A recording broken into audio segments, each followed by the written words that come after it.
Tell you exactly what I think of that. Gay. Alrighty, let's get in here. Welcome in. We back, episode 2, Mailbox Sports. Today's topic, hot topic in Chicago, the general manager of the Chicago Bears, Ryan Poles.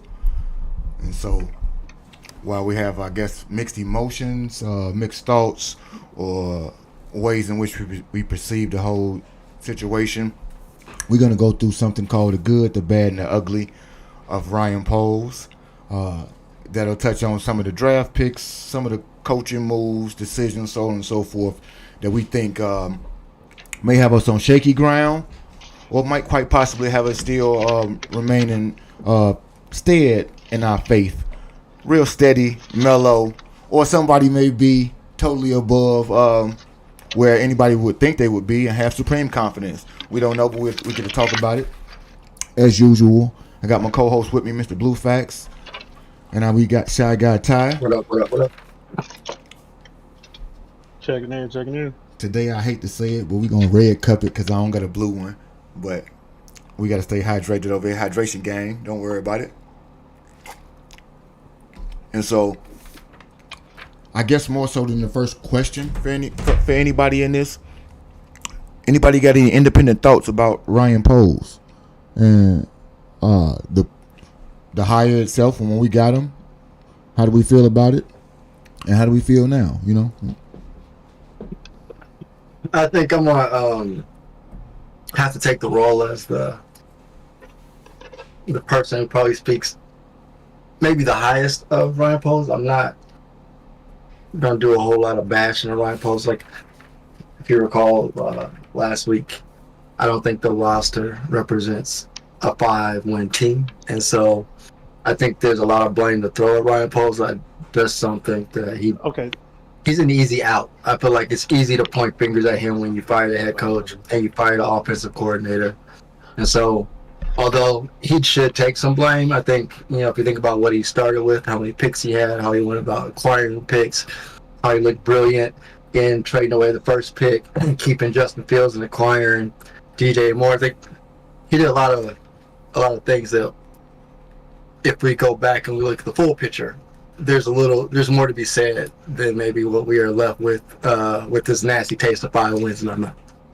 So I'm ready to we can go further there, but I think let's not get too far ahead of us because we won 5 games. And that's fine. But since we did get there first and have somebody more so in favor of or in the pro aspect, we're gonna open it up to the good. Let's find out. Wait a second. Yes. Can I get a piece of the bad? Should we save this part for the ugly? The good, the bad, and the ugly. I'm sorry, audience, if we don't know. I'm assuming this is a strong assumption.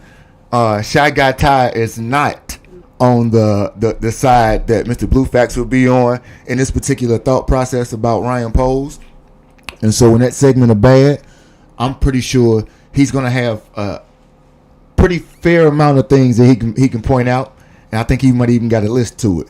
Nonetheless, I'm hopeful that he can find a couple of things that he perceives as good while we cover the quote-unquote the good of Ryan Poles, if we can even get into it that way.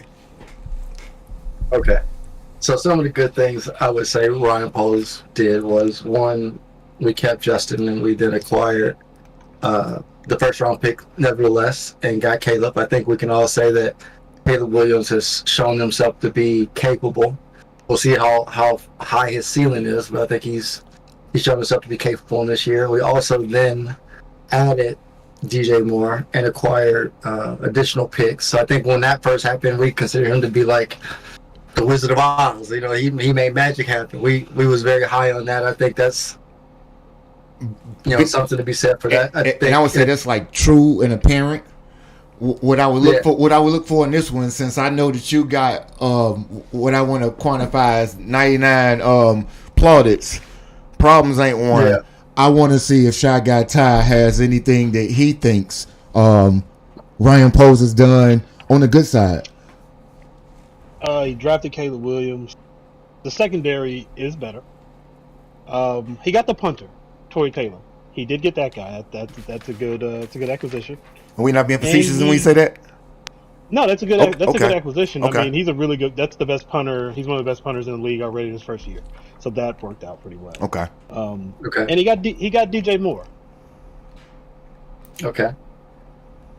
What do we think about? So you're so I have a list of players and I have good and bad by a few of their names. So Tariq Stevenson, we're saying, was that a good or bad? That's a good because he's a I good say player. good. He's a good player. Okay. He's a knucklehead, but he's a good Darnell Wright. What about Darnell Wright? Remains to be seen. I'm still leaning towards good in the sense that I didn't hear very many negatives this year, and while I didn't hear as much positives as I like, I didn't hear his name called extensively in games amongst the line in terms of his mental mistakes. So while I want to see more, I'm going to say that it's good more so than remain neutral on it. He had the best highlight of the season on that run where he erases. I can't remember who it was. He erases that guy on the block. He has the best highlight of the season. Okay. He destroyed a guy on a block. It was I think it was on the DJ screen. He destroys a guy. Okay. You just hear the impact that he makes. So yeah, he's pretty good. And I can see that because most of DJ's productive screens come to the right side. Okay. And so that's your draft pick. Let's keep going. I'm skipping around. Oh, you're going to play. Okay, that's fine. Okay, I get you. Players. There's some that we can just agree with. I think there's some. So DJ Moore, I think we can say that was successful. Javon Dexter. I like Javon. Senior. Okay. I'd like to see more. I would. I think progressively he's getting better. He gained weight. We would all love. No, I'm saying, but I think he's more focused this year in terms of what's expected of him. He put more emphasis on weight training and everything to be more the prototype in the middle. I think refinement and polishing still going to be able to come with that because, I mean, it is kind of learning how to carry a new body. So, like you said, want to see more, but in the right direction. Now, where I push back on what you just went with, I do not like what he's done. I do not like what he's done with his body. No, you're a defensive tackle. You're a nose tackle. Him shedding weight does not do anything because now you're not plugging as big of a hole. I heard that when they said, "Oh, he's smaller," and I was like, "That's not a good thing for a defensive tackle who's in a 3-4. I need you to plug the middle, big guy. You're not a defensive end. You're a defensive tackle. You don't like him working his physique. You don't want your him taking that weight off. Him taking that weight off makes it harder to plug. We're in a 4-3. They're in a 2-4. They're actually like at a 2-4. Because Billings and him play together in the middle, and Coward replaced them. Right, they play some of a 2-4-5, and they switch. They kind of play a multiple front. They play a 2-4-5, and sometimes they play a 4-3. That's fair. But if he's going to be in the middle, you have to have the weight. You want to bulk up to take on 2. Right, you're taking time off, taking size off, and now guys are just pushing you out of the way. Okay, so you think the new coach will address that? If he feels the same way, new coach will address that instantly. Yeah, you're right. I give it to you. That's true. All right, next. So what do we think about Tyler Scott? Okay, so while I say bad with a caveat. The last 2 games of the year, as much as I might not have wanted to see a 4th-round pick go to it, I think he might have a niche as a kick punt returner that we didn't see early on to be able to harness his speed and use him better because he has better hands than Velus. So he may be the redemption in terms of not getting what we thought we were getting out of him in terms of Mooney. No. But I'm being serious in terms of we thought we was going to be able to get somebody who has speed, can hit the holes, and do this and the third. He had a few good returns at the end of the year that shows that while he might not be tracking the ball well, I think he can have a niche. So I'm gonna be somewhat neutral and optimistic about him. I think he might have one in his last year. I think he might have found his role. Okay. Braxton Jones. I like Braxy. Now he real light. You need weight. You need more weight to as prototypical left tackles go. At the same time, I think your interior is something you need to focus on way more because PFF grades and otherwise would say that your tackles were the best people on your line, and it wasn't just like best people on your line and 32nd in the league, but they were actually top half in terms of their positions.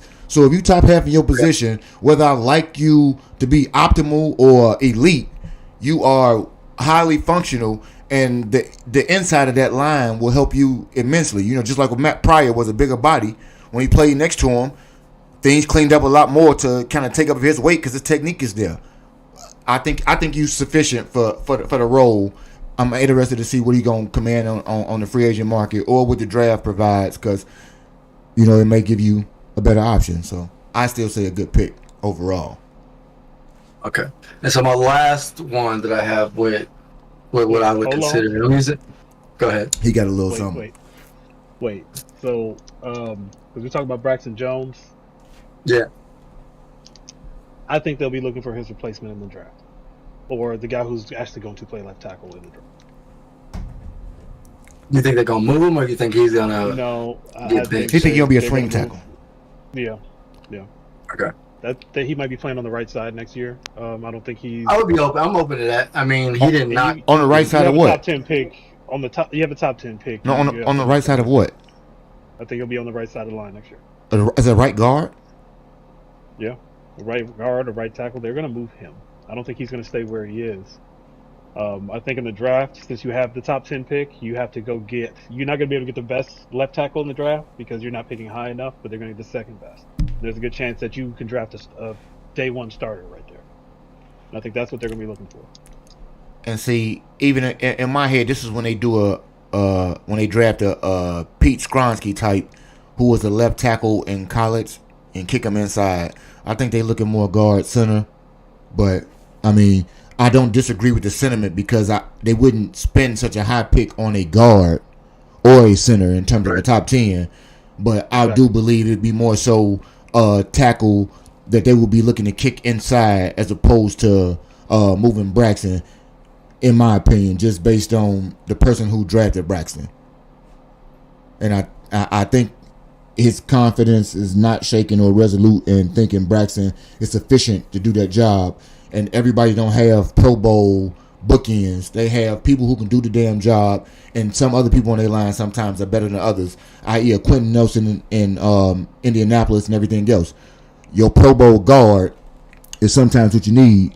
And while I don't disagree with the sentiment of you can't spend the first round pick, or it's not typical that you spend the first round pick on a guard, quote unquote, I do believe that if you drafted one, he's more prone to be kicked inside as opposed to the other way. But I mean, it's yet to be seen. I wouldn't necessarily try to shoot down the theory because it makes sense.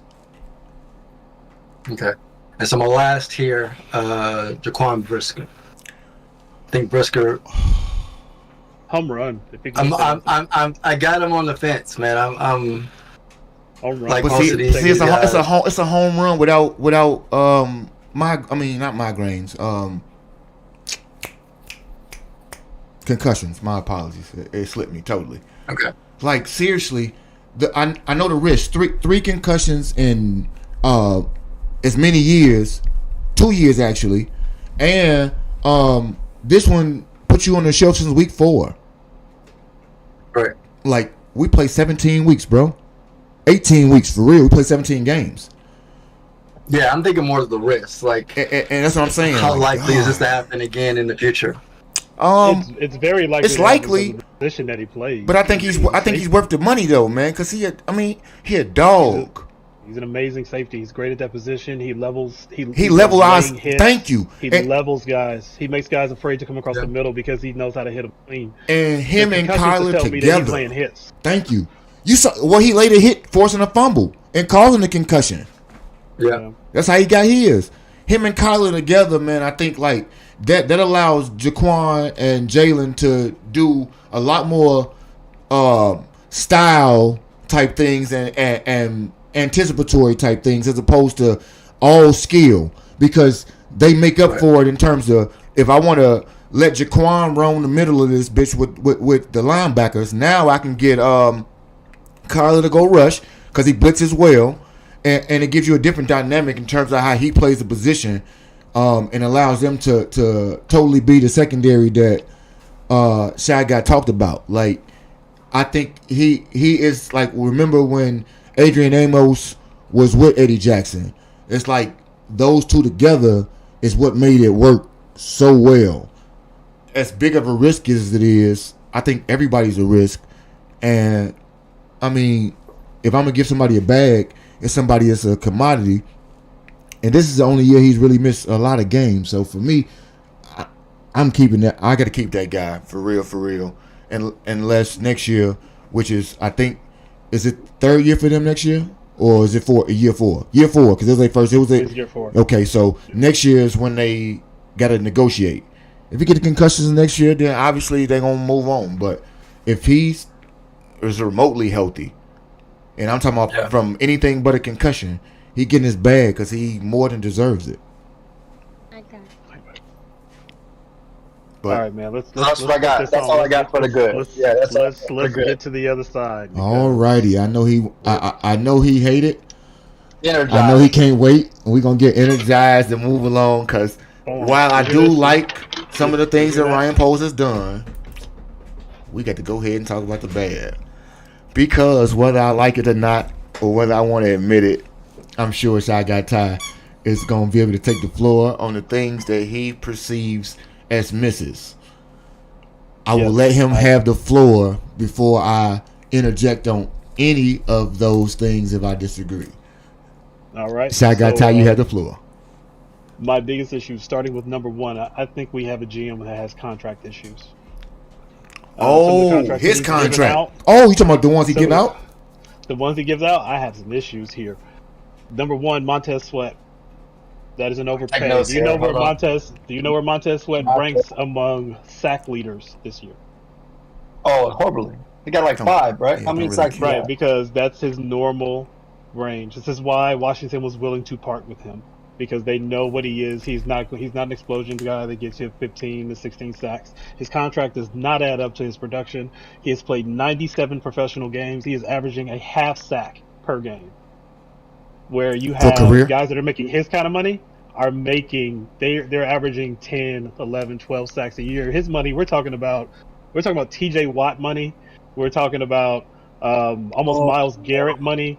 We're talking about you're paying top 10 money. I believe he is the number 9 highest paid defensive player in football. Okay. And that's all the return you get from him.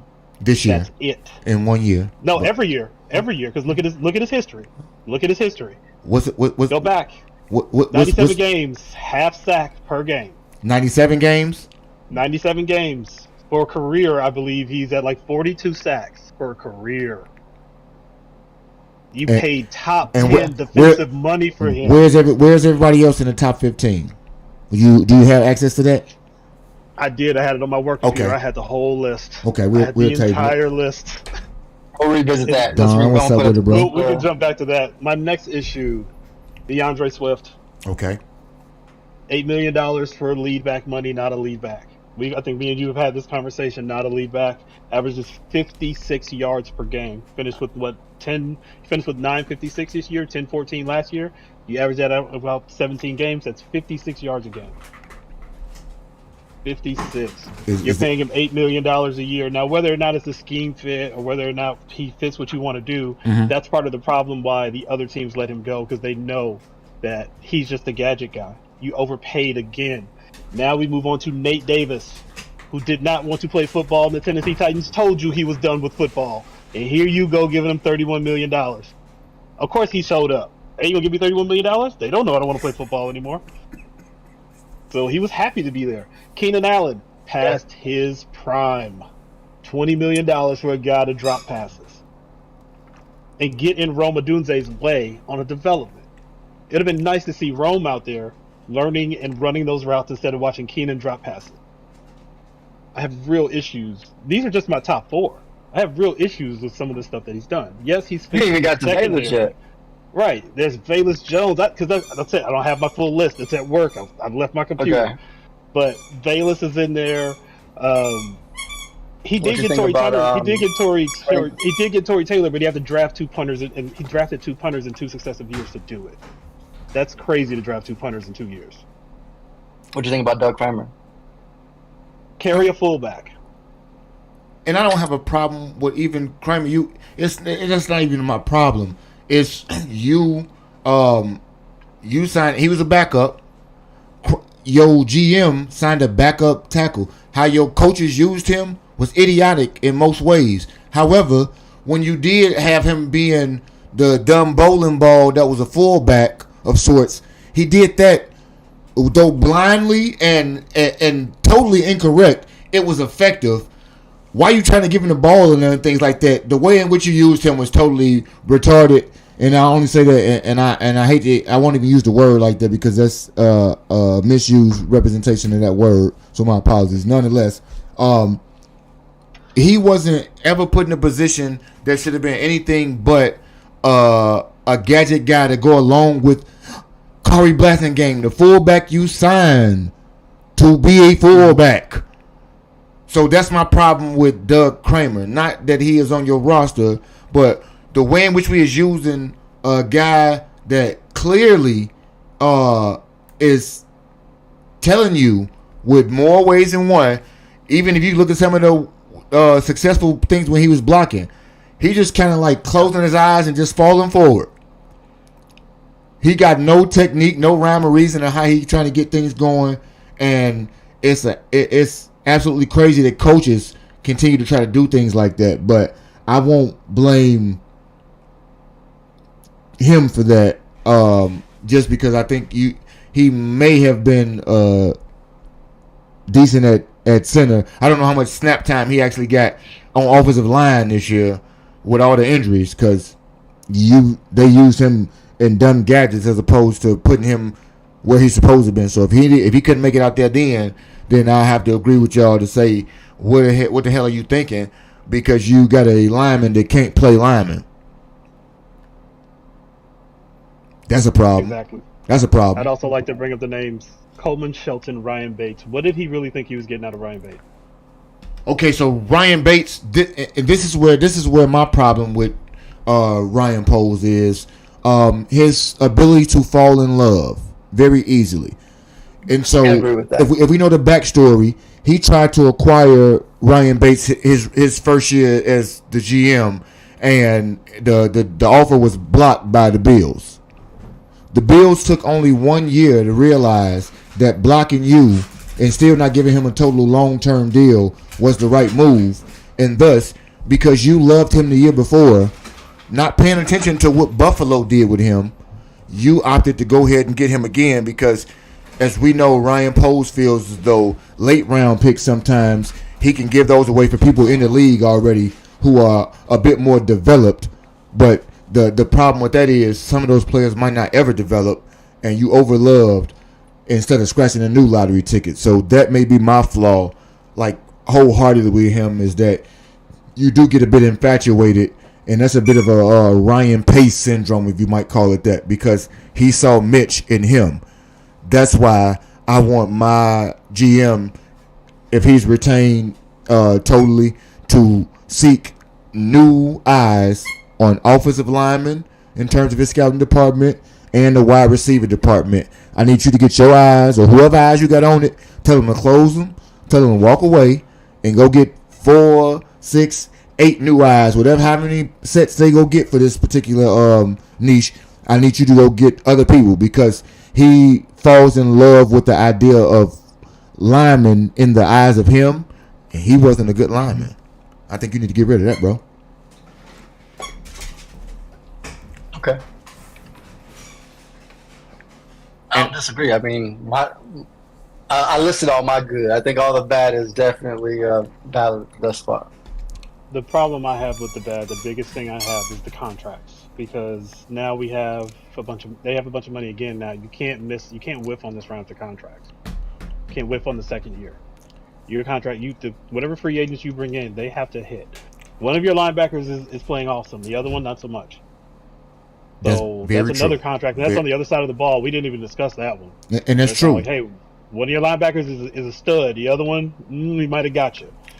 So and once again, and I know he's speaking on the bad, but you just gave a very interesting introspect into contracts, because while we talk about all the bad contracts that he's giving out, we just talked about next year how much cap room again he's going to have because of the way in which these contracts are structured. So while they may not be the best ways to spend your money, we can in some ways assess that he's been able to pull the plug and not sink total decay into everything that costs too much money. When it costs too much money, he got rid of it. See Chase Claypool for details. Even if it's a sunk cost. No, Roquan, you traded Roquan because you didn't want to sign Roquan. Sunk costs are people that you paid money for, you ain't getting a return on them. You made a prudent decision for yourself on Roquan simply because of TJ Edwards. If not for TJ, then you get double criticism because Roquan is flourishing and you have a linebacking core in disarray. TJ Edwards saves you from that, and because of his bargain contract, we can gloss over the big $72 million deal that he gave to Tremaine Edmonds. So I think it kind of washes itself. But had you not signed TJ Edwards, and you base that on love again because he loves Illinois football and Illinois players, and by that I mean people born in the state and bear-centric type old players, you got lucky in my estimation because of his passion for Chicago and his base to get TJ Edwards to level out there. Otherwise, I don't know who else you might sign, and it might be a totally different situation. But the way in which you structure contracts, and I think the way in which you kind of balance other things out, gives me hope on a lot of fronts. I say that because while I may agree with you on the Swift signing and Montez in terms of money, I have to always understand that in this league especially, it's always a market value of sorts, and certain positions render themselves subject to the next man up per se or real close to it. And so I understand that you may have paid a bit of a tax on Montez. I think your due diligence is going ahead and to get other things on that line to fortify it and make it a bit better for him as far as the complementary pieces. And I've heard it from different people in terms of sports persons this year that even if you're not a quote-unquote superstar, but you are an exceptional and highly above average player, i.e. Montez, since you don't have that next level in terms of the Myles Garrett factor, if you're not 100%, he doesn't give you last year where you lead two teams in sacks. He gives you this year, or like you say, his means or median at 90%.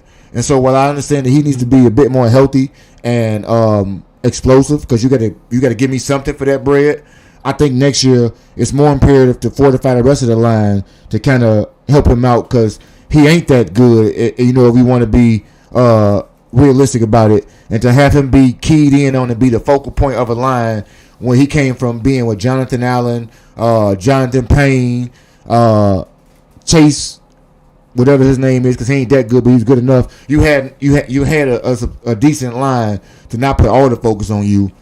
I'm gonna give you and everybody else who's signing you a deal this year, to try to figure out if they can get from under it. Because if not, I think we have to go into the worst portion of discussion, and that might very well be what we call the ugly. If you don't get some of them things right that you talked about in the bad, ultimately, ugly things happen. And so my question, go ahead. Wait, hold on. I got a quick question for you guys. Go right ahead. This is just a quick player evaluation. Rabbit hole me. Now, if I give you a player that had 32 tackles, 5.5 sacks, what do you think? 32 tackles, What's position? 5.5 sacks. 32 tackles, 5.5 sacks. Is a defensive lineman. A DN? Are you talking about? Are we talking about? Is that somebody like? Would you guys like that? Yes, because Montez? a D. No, I mean I think I know where he going, but a D tackle, I don't mind 5 sacks from my middle. No, this is an end. Yeah, that's why I said a DN. 32 tackles, 5.5 sacks. Obviously, we not happy with it. That's my only issue. It's kind of like you gave that guy $100 million. A guy who had never hit double-digit sacks. He hit double-digit sacks because he played for two teams last year. Like he led sacks. He led two teams in sacks because that's just where he played. Sometimes there's a guy we used to talk about Kevin Love. He got to get 30 because nobody else is there to shoot. Okay, so let's say he don't have 13 sacks last year. Let's say he has 10 of them. What's because I think you are more contract oriented. What's the number that satiates your appetite from that player for the money he gets? Because For 100 million, man, Yeah. you better be hitting double digits. You got to hit double digit okay, sacks for that's 100 million. that. We need to I see think more that's fair. pressures. We need to see more hurries. I 'Cause think that's that's fair. the other thing we don't see out of him either. It's kind of like you're not getting there, but where's the pressure? Where's the hurry? Where are those stats? We don't. There are games we don't even hear his name called. And so I want to look more into his deep stats about chips and everything else to go into his side because I don't know about those things. I haven't looked into it, but like I said, this year I will not disagree with your take on it. I am more inclined to give everybody who's in their first year of their deal based on the show not going the way it was supposed to go in a multitude of ways.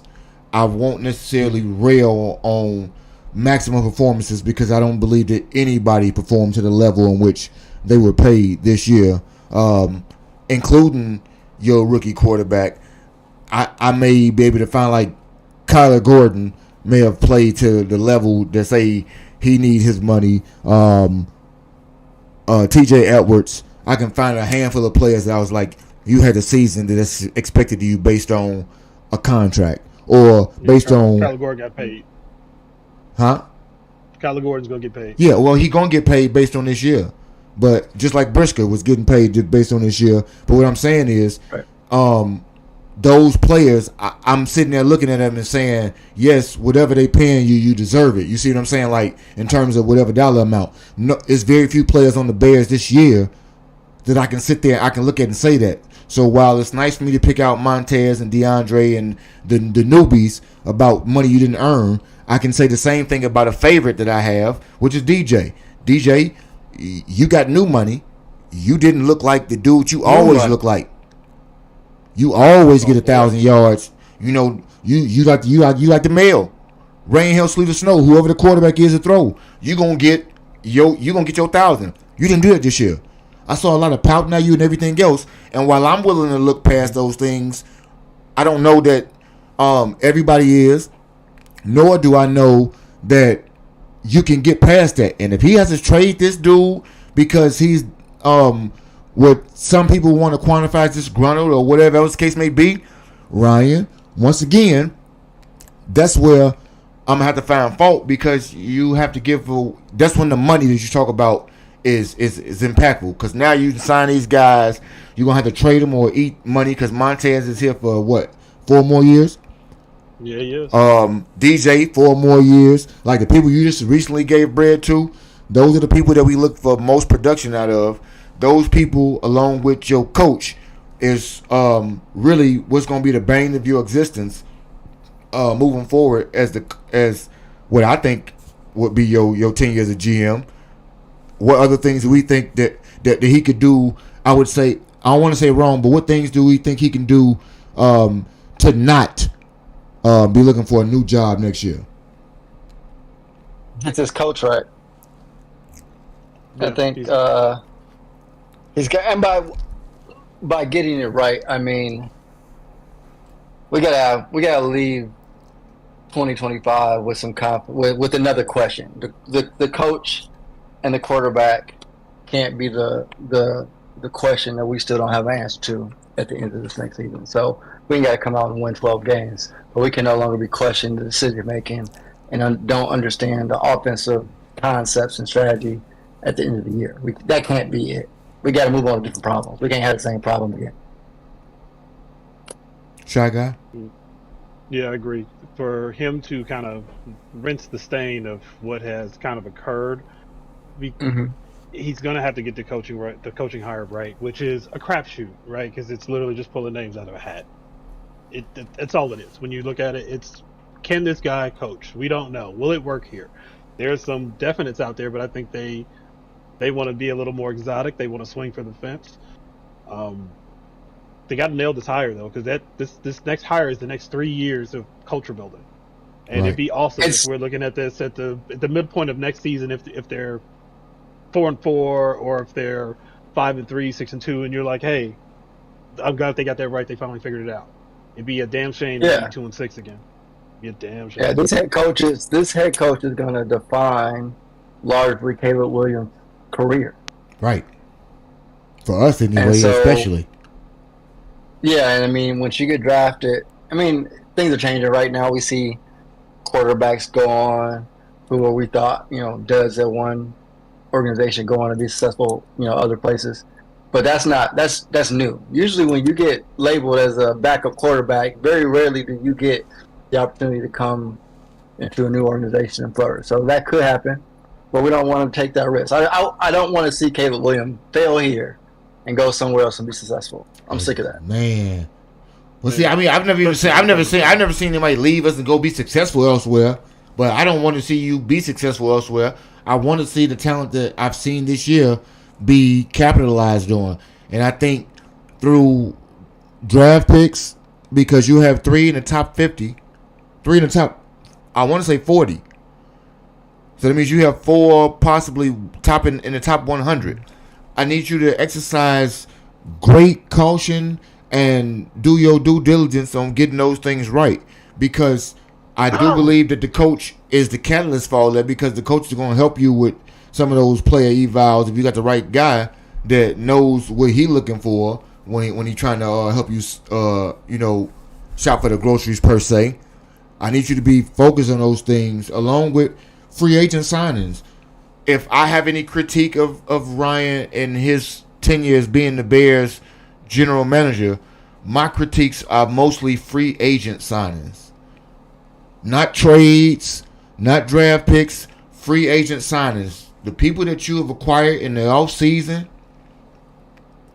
from other teams, or off the starting for Larry Ogunjobi, who failed a physical, who you try to give big bread to, you had to rescind the deal. That was your first draft pick, and he failed a physical after you gave him bread. Like, it was only voided because of the contract language. So it's like, Oh man. I need your evaluation process to be better, and if that means getting rid of some of your friends to bring in some better eyes, I need you to do so, because my fear this year is that the voice of reason is leaving the building. Ian Cunningham is getting a job this year, man. The dude was number 2 in Tennessee in interviews 2 years ago, and he get an interview every year. And eventually he gonna get his opportunity. And while I won't say he's the reason that things are the way they are as far as personnel decisions and this and the third, I think they balance each other out very well. And I think you need to be looking for his replacement in that regard, because I think he's leaving. And maybe in the same vein, while you're looking for his replacement, I think some of the other eyes around you need to be more dissenting eyes in terms of opinion, because I think you need to fine-tune a couple things in those scouting departments or in those meeting rooms so that we don't fall in love with people like Velus Jones, which is rumored you could have got a trade, you could have got a draft pick for. I don't care if it was a 7 pick and a bag of Fritos. You could have got that for Velus. Velus done got cut 3 times since he got cut from us. So they tell you. Do you remember that thing I told you about him devaluing players and killing their draft markets? There's another one. Yeah. Could have got something for Velus. Because you built them up. You built them up. And that's why I agree with you. Killing the value. Okay. While I disagree, go ahead, Fax. I'm sorry. Go ahead. Question. So, are you of the thought that great players can flourish no matter the scheme or the culture, or are you someone who says our scheme and our culture is going to dictate whether or not we have, whether or not our great players show up well? Because I ask that question because does it matter what Ryan Poles has done or what he will do next season if the coach can't get his job done, which is putting the people in a position to win? Because my argument is that players play and they can play outside of. I think great quarterbacks, great players in general can cover up a lot of gaps and misfortune. But at the same time, I don't care who we put on the roster. If the coach can't take advantage and capitalize on that talent, it don't really matter. It does not matter what he does with these picks if we don't know how to use them. If we don't put those people in a position to win. And so that's where I say that a great player transcends scheme, and he's able to navigate everything except for environment. Environment means a lot. See, person, like, do you think Steve Young is a great player? Yes. Okay, well, in Tampa Bay, he wasn't. Because they was lovable losers of football, and that environment totally suffocated him. And so while I argued and put the stomp out for Poles not hiring the previous head coach, it is totally, I don't care who does it. I got no clue who going to do it, and don't care. I'm blaming you, because this is your proverbial first hire, all on your own. You riding a bike with no training wheels, buddy. So if you get it wrong this time, pack your bags, kick rocks, because they're going to start adding up all the Claypools, all the Nate Davises, all the Valus Jones, all of the Tremaine Edmonds, for lack of a better for real. And then they're going to start making things like Montez and DeAndre sound more logical and rational to the naysayers when you don't get this right to put the players that we think are talented in a good position. Because while I do believe that in some ways Keenan was needed to be the safety blanket, I do not believe that the evaluation process holistically was done right, because we would have known from scouts and from coaching that Rome could do all of the things already. And I don't think we had traded for Keenan before we drafted Rome, if I'm not mistaken. I could be wrong about that. I don't remember the timeline. But, like, if you had traded for Keenan already, I understand it. Yeah, I think we did. I think we were traded for Keenan. Okay. Already. So maybe you was thinking you didn't know if Rome was going to be there. I can go with the theory on that one. As much as I like Keenan, and I'm not going to rail on the $20 million, I do believe that Rome does better in the slot. And if we're able to usher him into that, because he more short burst and run after the catch with his movements, because I watch plenty of YouTube video right now where he cutting you up in the first all intermediate routes. He is eating people alive where they know they're near him in terms of separation. And it's the deep routes besides the 9 that's really holding him back. And the person occupying that slot right now is said Keenan Allen. So while I agree with the thought process you had this year, I will have to say that it is a bad thing if you do re-sign him. So 4th round pick, I understand. I think in the grand scheme of things, it wasn't a failed experiment or a wasted pick. I don't think it's a re-signing. I think you need to cut bait on that one, because if you don't sign the right coach and you start to make all the other wrong free agent moves, everything that Shy Guys emphasize in terms of things being bad can really turn into ugly, because we know how quick things snowball. And when people get public pressure on them to get rid of you, and now you have a higher up that you didn't have when you got the job, you never know how any of them things might go. So for me, that's just my closing thought on it. Next week, since I know it's the topic that we might have all info on, I know the Bears have had 19 rumored candidates. Go ahead. I have an exact number for you. They have now interviewed, I believe today makes 13. Because they were at 11 yesterday. They did Arthur Smith and David Shaw today. Mike McCarthy. Mike McCarthy interviewed today. Right, and then I know Arthur Smith was in there today as well, so maybe it's McCarthy and Smith. Nagy is not in. No, Nagy is interviewing. Okay. I think he talked to the we cut somebody. No, we cut somebody. Okay, so this is what we got right here in terms of first interview complete. Thomas Brown, and all of these except for Mike McCarthy, to my understanding, were done via Zoom, and all of them were done via Zoom, and the only one that wasn't done like that is because he requested to come into the building, and it's rumored that he got enough gravitas to be able to ask for that. Nonetheless, Thomas Brown completed his Zoom interview. Some people feel like it's disrespectful that he didn't get to come into the building since he works in the building. I digress. Pete Carroll. It's kind of weird. It's kind of a little weird, but it's protocol. It's really weird, but that's them saying we're not giving you. Yeah, it's like you're not giving you the job. I understand, but it's like it's like if you fire me, I ain't had to dig my car out of the snow. You could have called me in, but I dig it. They did everybody in Zoom, so they kind of gave themselves a buffer or a shield to pat you on the head from a distance. So it's cool. I get it. Okay. Pete Carroll already interviewed.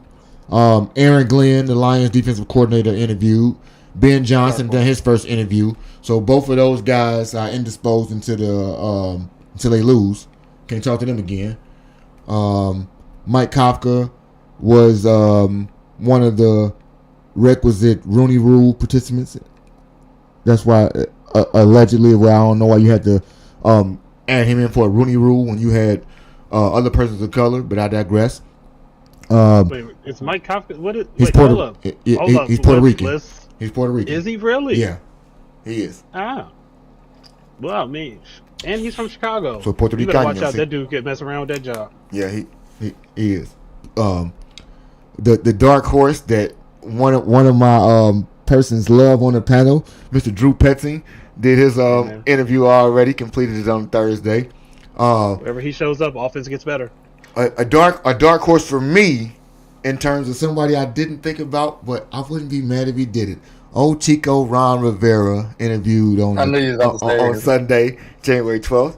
I would not be mad. I would not be mad. I wouldn't be mad at Chico. Yeah, I wouldn't be mad. Like, I understand we got higher people on the list, but I wouldn't be mad.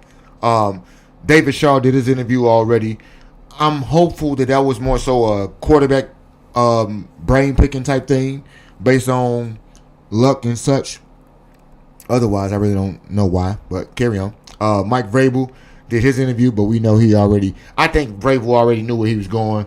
I don't think it was like no type of doubt. People want to try to cast aspersion on how did he not get further into the interview process for the Bears. I don't think he had a chance to do that because he did what he wanted to do. I got no problem with it. Yeah, because you had the ability to bring him into the building as well. That's one where you can say, no, we brought him in because that's Mike Vrabel. We brought him in. He had no interest. He wanted to go where he was going, and for me, but you never will know. He's a Patriots coach.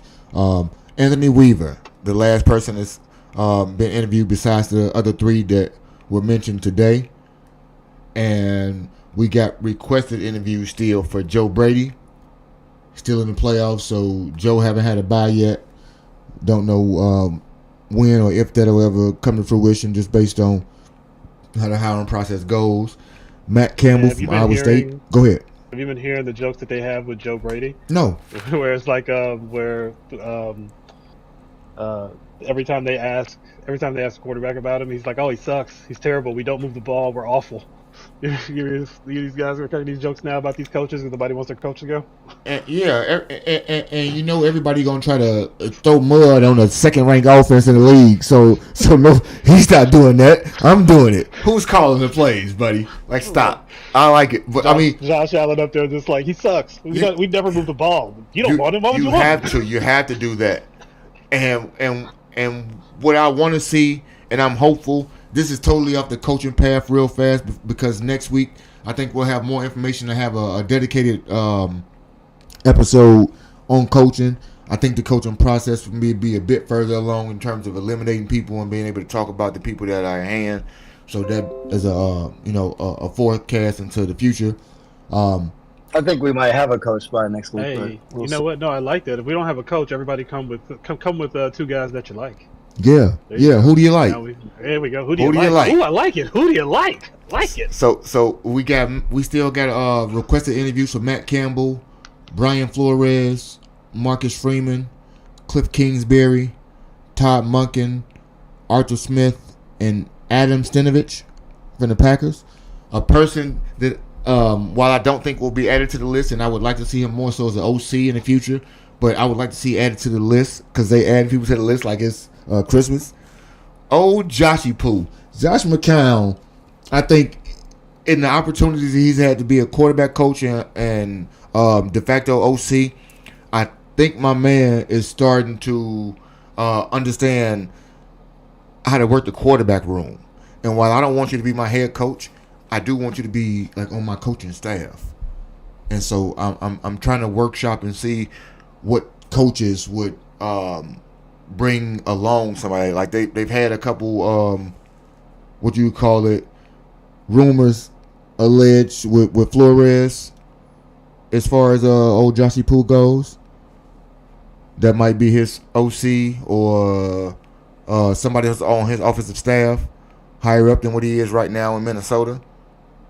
That was a rumor floated out. But I like how his mind is. But I'd wonder, like even with an offensive minded coach, would they bring in somebody like him? Because I do think he has a good grasp on working with quarterbacks. And I don't know if is he in Carolina right now working with the Rook? Wait, who's this? Josh McCown. Is he working with Bryce in Carolina still? Or is he actually in Minnesota? I think he's still in Carolina. No, Josh McCown is. He in Minnesota. He in Minnesota working with Sam this year. Okay, yeah. So last year Bryce, this year Sam. And those are, I think, persons with a little less talent than Caleb. And I'm saying a little less only because until you tap into it the whole way and the foot tapping and the holding of the ball stops, I want to see a couple things you work on in the offseason, only because it was rumored that my favorite quarterback didn't work as hard in the last third of the season. I know the rookie wall may have got to him, but I need to I need you to lay it out there, buddy. Nonetheless, with those things being said, like you said, next week we want to be able to bring in two coaches that you like. Who do you really like out here in these streets? And if I might add myself, 2 restraining orders. I want you to have 2 coaches you want to stay the hell away from your team, or you might call the cops. Because I got a couple names of people that scare the absolute bejesus out of me, and I don't want them anywhere near my team in any capacity whatsoever. I don't even want to give you them names right now, but like, no, don't spoil it. Don't spoil it.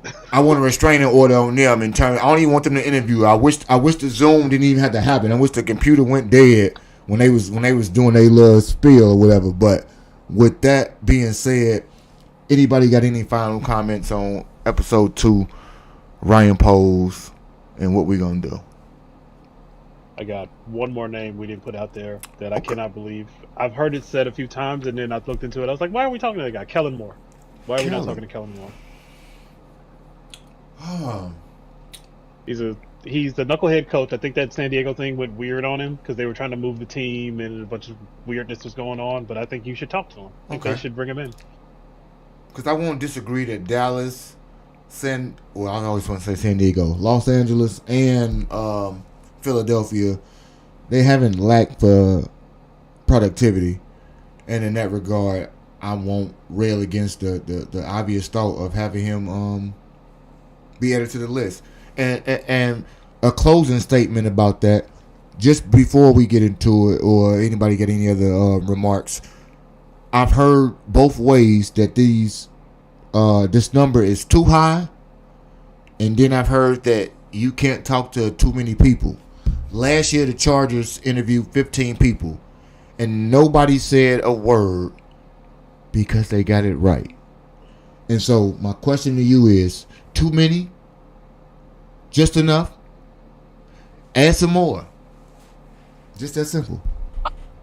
I think my final thoughts are pretty simple. Just be you. No, don't do that. He want to nag me. He want to nag me. Don't Matt Nagy us. Don't do that. Just be you, dog. My final thought, add more. Keep going. It's a process. This is what interviews are. interview as many people as you want because we know the job is probably Ben Johnson's, and that's why you're doing it. I can understand that one. And a pardon shot to go down a rabbit hole before we get out of here. What did both of you guys think about the prank call that had Caleb believing that Ben was the coach already? It's absolutely crazy to me. Oh, I had Shout out to those flashbacks to kids. Taylor. Hopefully he would get this information in a different way. But yeah, I was kind of just like, I mean, it worked out. He responded. I just felt like that was kind of gullible, but I don't know how you get that kind of information. I would hope it wouldn't be via text. I hope somebody give you a call when you come into the office, but maybe not. Man, shout out to the shorties. They pulled it off. Yeah, and so my take from that was, and it was reinforced more so on the Amon-Ra St. Brown podcast, is that you got a bit of an infatuation with Ben Johnson because you were excited about said information because you FaceTime the number after the plaudits and pleasantries were exchanged, and you reinforced that when you went on a pod. So while he has no, who wouldn't be? Who wouldn't be excited about that? Everybody. I mean, I don't know players' minds. After you've seen his success, That's the. I mean, I'm saying even if you have a different horse in the race, once you see or once you think it's going to be him and you've seen that success, I can understand him being excited. Like, I mean, I've seen what you do work. If for nothing else, I don't know if it'll work with me, but I've seen at least you have some success. Okay, I can get that. Yeah, definitely agree on that one. Okay. Plus, the players love him. Like Amon-Ra, he immediately went into like, yeah, I'm telling everybody he sucks too. Yeah, he sucks. He doesn't coach us. And I'm just like, oh, that means you don't want to lose. You don't want to lose him at all. I've done a 180 on it. I'm like, when I hear players get excited about the coach, they love him for real. And that's what made me turn the corner. That, like, okay, that caught me today. I thought about that specifically for you when I talked about a rabbit hole. Welcome. Just because I knew like the way in which they gravitated to him. I was like, you know what? While I won't be on the stomping grounds committee at all, I was like, that's a rabbit hole we gotta traverse. One day, soon, I don't know when that day is, but when we're gonna get into it, we're gonna add some segments and other things to the stream. We're gonna spit the facts one day, and sometimes we're gonna dig down a rabbit hole like only Shy Guy Ty can do. With that being said, I appreciate you boys pulling up on me today and hanging out. Next week we will discuss coaches at length. Hopefully, for me, I hope we don't have a coach next week. But if we do, I'll pivot and we can talk about that guy. Who knows? Let it be Ben Johnson. Well, it can't be him next week. He still got a job to do. It can't be him. That's why I don't think we'll have a coach. He got to lose. He got to lose. Who do you love is happening. Get ready. Yeah. Who do you love? Yeah. Love Fest. The Love Fest is here. Everybody's waiting for some people to lose. Some people are waiting on. Other people have already lost. Some people ain't got nothing to do but wait on your phone call. Nonetheless, we're going to figure it all out next week on episode 3 of the Mailbox.